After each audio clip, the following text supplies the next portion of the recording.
नमस्कार, मी मनीषा पाठक. बातमीपत्रात आपलं स्वागत. बातमीपत्राच्या सुरुवातीलाच एक महत्त्वाची ब्रेकिंग बातमी.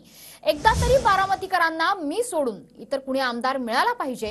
इतर कुणी आमदार मिळाल्यावर माझ्या कारकिर्दीसोबत तुलना करा. बारामतीत बोलताना अजित पवारांनी हे वक्तव्य केलंय. एवढी विकास कामं करून सुद्धा बारामतीकरांनी वेगळा निर्णय दिला. बारामती लोकसभेच्या निवडणुकीवरून दादांनी हे वक्तव्य केलंय.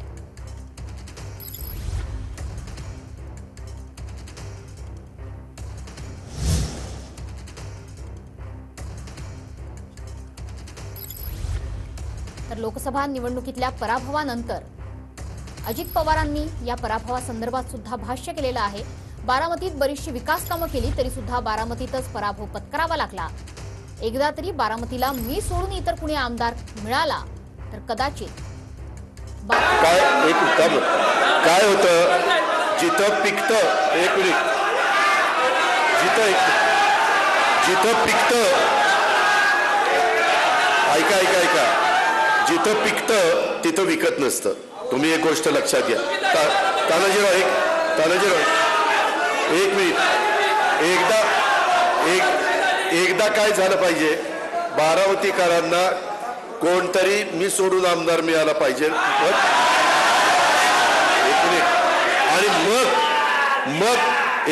मग तुम्ही माझी 91 ते 2024च्या माझ्या कारकिर्दीची तुलना करा आणि त्या माणसाची कारकिर्दी त्याच्यामध्ये तुम्हाला काय ते खोटं नाही सांगत. कार्यकर्त्यांनो नीट लक्षात घ्या.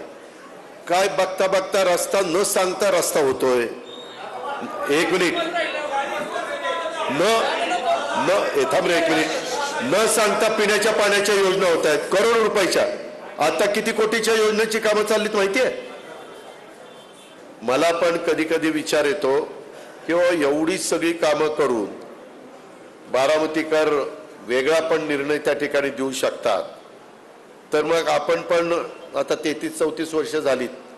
मी तर आता दुसऱ्यांना खासदार करू शकतो, राज्यसभा दुसऱ्याला देऊ शकतो. आता नितीनला दिली, त्याच्या आधी मी नाही, परंतु पार्लमेंटरी बोर्डाने सुनेत्राला दिली, त्याच्या आधी आम्ही प्रफुल्ल पटेल साहेबांना दिली वगैरे वगैरे.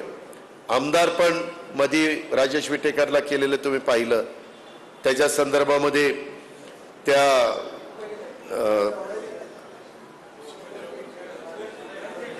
शिवाजीराव गर्जे अनेक वर्ष पक्षाचं काम करतात, त्यांना आपण केलं. आता ह्याचं काय होतं मला माहित नाही अजून, राज्यपाल नियुक्त.